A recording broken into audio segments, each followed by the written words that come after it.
গল্পের শুরু হয় আজ থেকে প্রায় 1100 বছর আগে, যখন রাজা এরভান্ডিল ও তার ভাই ফিওনির একটি যুদ্ধ জিতে তাদের এলাকায় ফিরেছিলেন। ফিরে এসে এরভান্ডিল তার স্ত্রী ও ছেলে এমেলতের সাথে দেখা করেন। তিনি তার ছেলেকে একটি দুর্মূল্য হার গিফট দেন, যা তিনি একজন রাজপুত্রকে মেরে পেয়েছিলেন। অন্যদিকে ফিওনির তার ছেলে থরির সঙ্গে দেখা করে। যাই হোক, এরপর অরভান্ডিল তার স্ত্রীর সাথে দেখা করে এবং তার আঘাত সম্পর্কে বলেন। তিনি বলেন তিনি এত সহজে মারা যাবেন না, কারণ তিনি একজন যোদ্ধার মতো যুদ্ধের ময়দানে লড়তে লড়তে মরতে চান, কিন্তু তার ছেলেকে ভবিষ্যতের জন্য প্রস্তুত করতে চান। সেই রাতেই অরভান্ডিল এমেলথকে একটি মন্দিরে নিয়ে যান, যেখানে বিশেষ এক ধর্মীয় রীতির মাধ্যমে তাকে একজন পুরুষে পরিণত করার আয়োজন করা হয়। পূজার সময় তারা নিজেদের ভেতরের আত্মাকে জাগিয়ে তোলে এবং এমেলথকে তাদের রাজবংশের ইতিহাস জানানো হয়। তাকে সম্মানের সাথে জীবন কাটানো ও যে কোনো পরিস্থিতিতে তার বাবার মৃত্যুর প্রতিশোধ নেওয়ার শপথ করানো হয়। এরপর এমেলথকে একটি বিশেষ পানীয় দেন,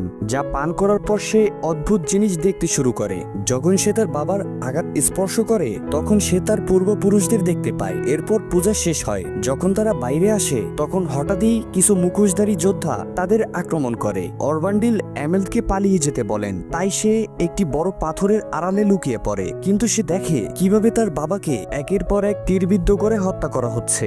যখন যোদ্ধাদের নেতা মুখোশ খুলে, তখন এমেলথ স্তব্ধ হয়ে যায়। সে ছিল ফিওনির, অর্থাৎ তার নিজের কাকা, যে রাজা হওয়ার লোভে নিজের ভাইকে মেরে ফেলে। এরপর ফিওনির তার লোকদের এমেলকে খুঁজে বের করার নির্দেশ দেয়। এমেল জঙ্গলের দিকে পালিয়ে যায়, কিন্তু একজন লোক তাকে ধরে ফেলে। এজন্য এমেল তার নাক কেটে দিয়ে সেখান থেকে পালিয়ে যায়। কিছুক্ষণ পর এমেল গ্রামে ফিরে দেখে গ্রামের সবাইকে হত্যা করা হচ্ছে এবং তার মাকে ফিওনির ধরে নিয়ে গেছে। আসলে ফিনার মানে এমেল যার নাক কেটে দিয়েছিল, সে কাউকে জানাতে চায় না যে সে একটি ছেলের কাছে হেরে গিয়েছে, তাই মিথ্যা বলে দেয় যে এমেল মারা গেছে। এই ঘটনায় এমেল সম্পূর্ণ ভেঙে পড়ে এবং নিজের পুরনো জীবন ছেড়ে নতুন জীবন শুরু করার সিদ্ধান্ত নেয়। সে সমুদ্রের ধারে একটি নৌকা নিয়ে দূরে চলে যায় এবং শপথ নেয় যে সে তার বাবার মৃত্যুর প্রতিশোধ নেবে এবং তার মাকে উদ্ধার করবে। এরপর বহু বছর কেটে যায়। এমেল এখন একটি ভাইকিং উপজাতির সাথে থাকে। সে এখন একজন রাজপুত্র নয়, বরং এক ভয়ঙ্কর যোদ্ধা। ভাইকিংরা বিভিন্ন গ্রামে হামলা করে মানুষদের ধরে এনে দাস হিসাবে বিক্রি করত।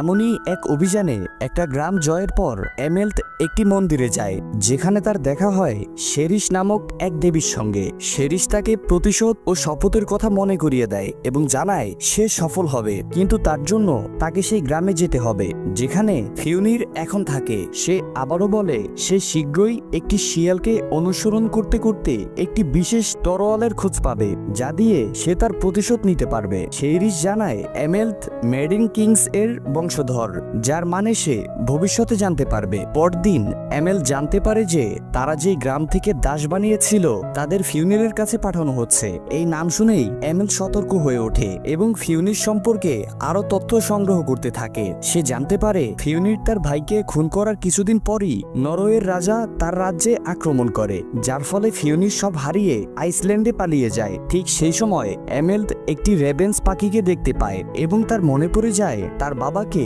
কিং অব দ্য রেবেন্স বলা হতো। সে এটিকে একটি মহাজাগতিক সংকেত হিসেবে গ্রহণ করে এবং তার প্রতিশোধের পথে পা বাড়ায়। প্রথমে এমেলথ নিজের চুল কেটে নেয় এবং তারপর এক দাসের পোশাক চুরি করে নিজের বুকে দাসদের চিহ্ন আঁকে। এরপর সে নিজেও সেই জাহাজে উঠে পড়ে, যেখানে অন্যান্য দাসদের নিয়ে ফিওনিরের কাছে নিয়ে যাওয়া হচ্ছিল। সেই জাহাজে তার দেখা হয় ওলগা নামের এক মহিলার সঙ্গে, যে নিজেকে একজন জাদুকরী বলে দাবি করে। ওলগা জানতো যে এমেলথ একজন ভাইকিং, তবুও সে সবসময় এমেলথের সাথে ভালো ব্যবহার করত।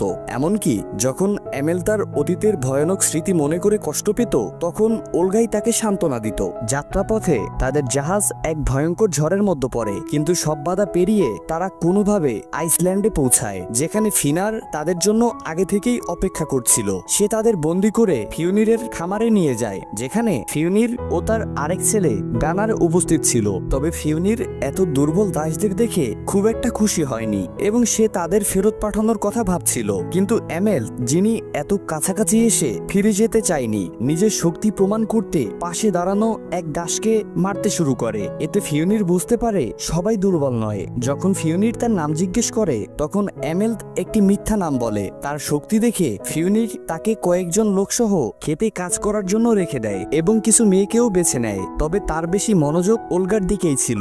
খামারের প্রথম রাতেই এমেল্ট একটি ছুরি চুরি করতে চায় এবং তখনই তার নজর পড়ে এক শিয়ালের ওপর। ঠিক যেমনটা শিরিষ ভবিষ্যৎবাণী করেছিল, এমেল্ট বুঝে যায় সে সঠিক পথেই রয়েছে। পরদিন সে অন্য দাসদের মতো কাজ করতে থাকে, ফলে সে ফিওনিরের ঘরে প্রবেশ করার সুযোগ পায়। সেখানে সে জানতে পারে তার মা এখনো বেঁচে আছে এবং সে ফিওনিরের আরেক ছেলে গানারের মা। এরপর সে সেই রাতেই শিয়ালকে অনুসরণ করতে করতে একটি গুহায় পৌঁছায়, যেখানে তার দেখা হয় এক তান্ত্রিকের সঙ্গে। সে এমেলকে একটি কাটা মাথা দেখায় এবং জানায় এটা হিমিরের, যাকে ফিওনির মেরেছিল এবং সে অনেক দিন ধরে এটি সংরক্ষণ করে রেখেছে। তান্ত্রিক জানে এমেল্ট কে এবং একটি জাদুর মাধ্যমে তাকে হিমিরের আত্মার সঙ্গে কথা বলার সুযোগ দেয়। হিমির এমেল্টকে ড্রাগন নামের একটি প্রাচীন তলোয়ার সম্পর্কে বলে, যেটি শুধুমাত্র রাতে ব্যবহার করা যায়। তলোয়ার পেতে হলে এমেল্টকে তার মালিক মাউন্ট ডুইলারের মুখোমুখি হতে হবে এবং এর জন্য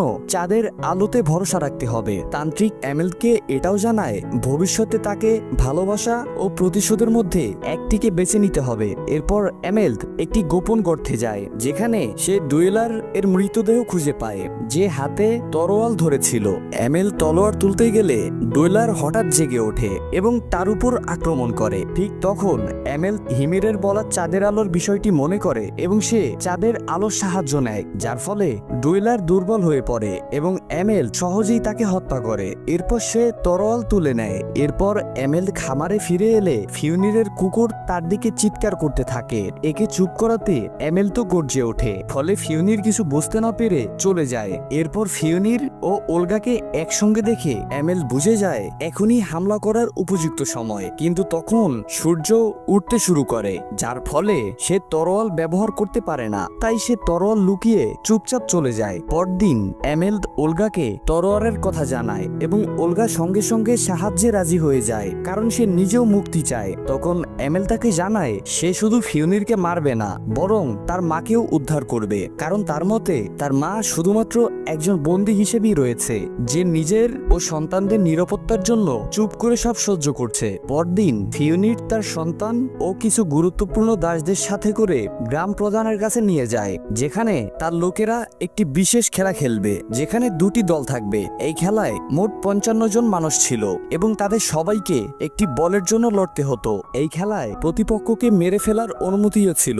এরপর খেলা শুরু হয়, সঙ্গে সঙ্গেই সবাই একে অপরকে মারতে শুরু করে, আর শেষে শুধুমাত্র এমেল্ট এবং আরেকজন মানুষ জীবিত ছিল।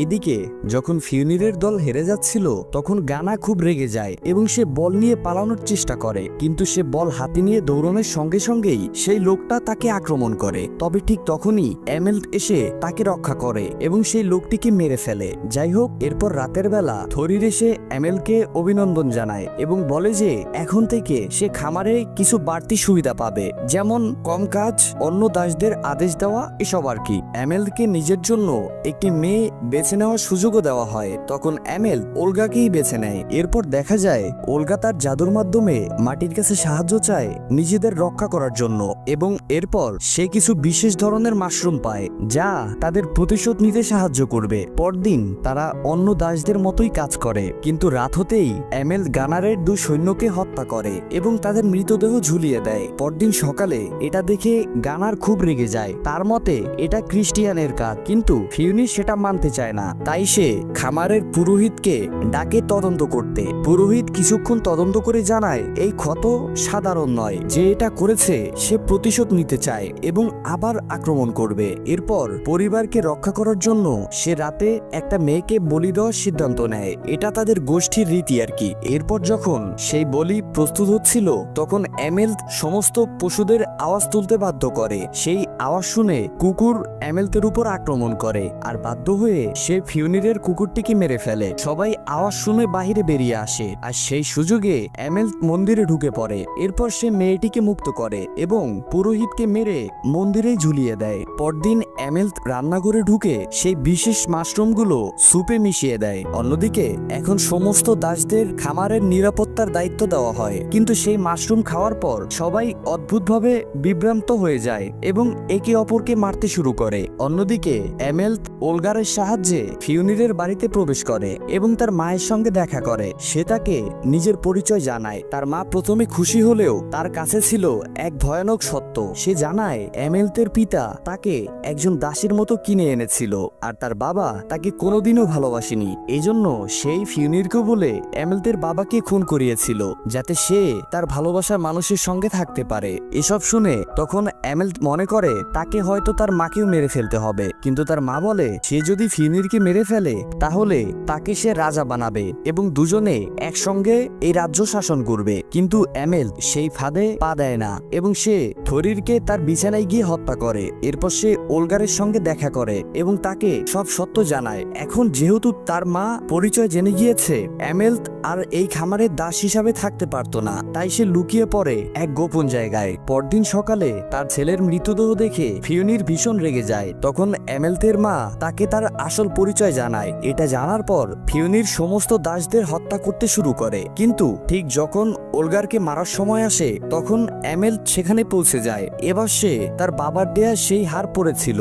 সে নিজের আসল নাম জানায় এবং ফিওনিরকে তার ছেলের হৃৎপিণ্ড দেখায়, যেটা সে আগের রাতে থরিরের শরীর থেকে বের করে নিয়েছিল। এটা দেখে ফিওনির তার লোকদের আদেশ দেয় এমেলকে মেরে ফেলতে। ফিওনির আক্রমণের আদেশ দেওয়ার সঙ্গে সঙ্গে এমেলট একাই সৈন্যদের সঙ্গে লড়তে শুরু করে। এই সুযোগে ওলগা পালিয়ে যায়। কিছুক্ষণ পর এমেলট নিজেকে আত্মসমর্পণ করে। তখন ফিওনিরের মনে হচ্ছিল সে জিতে গেছে এবং ছেলের হৃৎপিণ্ডও পেয়ে গেছে। কিন্তু তখনই এমেলট জানায় এটা তার ছেলের নয়, বরং তার কুকুরের হৃৎপিণ্ড। এটা শুনে ফিওরিন রেগে গিয়ে তাকে কক্ষে বেঁধে নির্যাতনের নির্দেশ দেয়। অনেকক্ষণ মারধরের পর ফিওনির এমেলটের কাছে ছেলের হৃদয় সম্পর্কে জানতে চায়, কিন্তু সে কিছুই বলে না। অন্যদিকে ফিওনিরের ছেলের দেহ দাফন করতে দেরি হচ্ছিল, তাই সে ঠিক করে পরে এমেলটের সঙ্গে হিসাব বুঝে নিবে। তবে যাওয়ার আগে এক সৈন্য এমেলটের সেই তলোয়ার ফেলে দিয়ে যায়, যেটিকে সে অকিজো মনে করেছিল। সৈন্যরা চলে যাওয়ার পর একজন অজানা ব্যক্তি সেখানে আসে এবং তাকে মুক্ত করে। অন্যদিকে সবাই থরিরের দাহ কার্যে ব্যস্ত ছিল। কিছুক্ষণ পর যখন তারা এমেলকে মারতে ফিরে আসে তখন দেখে সে সেখানে নেই। এমেল তখন দেখে ঘোড়ায় উঠে সে কোথাও যাচ্ছে এবং একজন জাদুকরী মেয়ে তাকে বাঁচিয়েছে। হঠাৎ তার চোখ খুলে যায় এবং বুঝতে পারে ওলগাই তাকে বাঁচিয়েছে। তখন তার মনে হয় যে ওলগাই হয়তো তার ভাগ্যে লেখা আছে এবং এজন্য সে তার সঙ্গে পালিয়ে যায়। চলতে চলতে একদিন ঘোড়ায় চড়ে তারা সমুদ্র তীরে পৌঁছায়, যেখানে তারা একটি নৌকায় উঠে পড়ে। নৌকায় উঠে এমেলট ওলগার গলায় একটি ছুরির আঘাত দেখতে পায়। সেই আঘাতে হাত রাখতেই সে আবার তার পূর্বপুরুষদের দেখতে পায় এবং জানতে পারে ওলগা এখন প্রেগনেন্ট এবং যমজ সন্তানের মা হতে চলেছে, যাদের মধ্যে একজন ভবিষ্যতে রাজা হবে। এটা দারুণ খবর হলেও এমেলট মনে করে যতক্ষণ ফিওনির বেঁচে আছে ততক্ষণ ওলগা ও তার সন্তানরা নিরাপদ নয়। তখনই তার মনে পড়ে তান্ত্রিকের কথা এবং সে সিদ্ধান্ত নেয় শত্রুদের জন্য ঘৃণা এবং প্রিয়জনদের জন্য ভালোবাসা দুটোই বেছে নেবে। এরপর সে ফিওনিরকে মারতে ফিরে যায়। রাতে সে খামারে ঢুকে একে একে সৈন্যদের হত্যা করতে শুরু করে। মূল বাড়িতে প্রবেশ করলে তার মা তার উপর আক্রমণ করে, ফলে বাধ্য হয়ে এমেল তাকে হত্যা করে। তখন গানা পেছন থেকে আক্রমণ করে, কিন্তু এমেল তাকেও মেরে ফেলে। এরপর ফিওনির এসে নিজের পরিবারকে মৃত অবস্থায় দেখে এবং এমেলকে বলে নরকের দরজায় তোমার সাথে দেখা হবে, যার মানে ছিল আগ্নেয়গিরির সামনে একটা শেষ যুদ্ধ হবে তাদের। এমেল বহু বছর ধরে এই মুহূর্তের জন্য অপেক্ষা করছিল, তাই আহত অবস্থাতেই সে আগ্নেয়গিরির দিকে রওনা হয়। যাওয়ার আগে সে দেখে পুরো গ্রাম জ্বলছে। শেষে এমেল এবং ফিওনির আগ্নেয়গিরির সামনে একে অপরের মুখোমুখি হয় এবং তুমুল যুদ্ধ শুরু হয়। কিন্তু এমেল আগেই আহত ছিল, তাই ফিওনির তার উপর শক্তি দেখাতে থাকে। তবে হঠাৎ এমেলতের রাগ শক্তিতে পরিণত হয় এবং শেষে দেখা যায় তারা দুজনেই দুজনকে মেরে ফেলেছে। শেষে মৃত্যুর আগে এমেল দেখে ওলগা তার দুই সন্তানদের সঙ্গে বসে আছে। আর এখানেই এই মুভির এন্ডিং হয়। ভিডিও ভালো লাগলে লাইক করো আর চ্যানেল সাবস্ক্রাইব করতে ভুলো না। দেখা হবে পরের ভিডিওতে।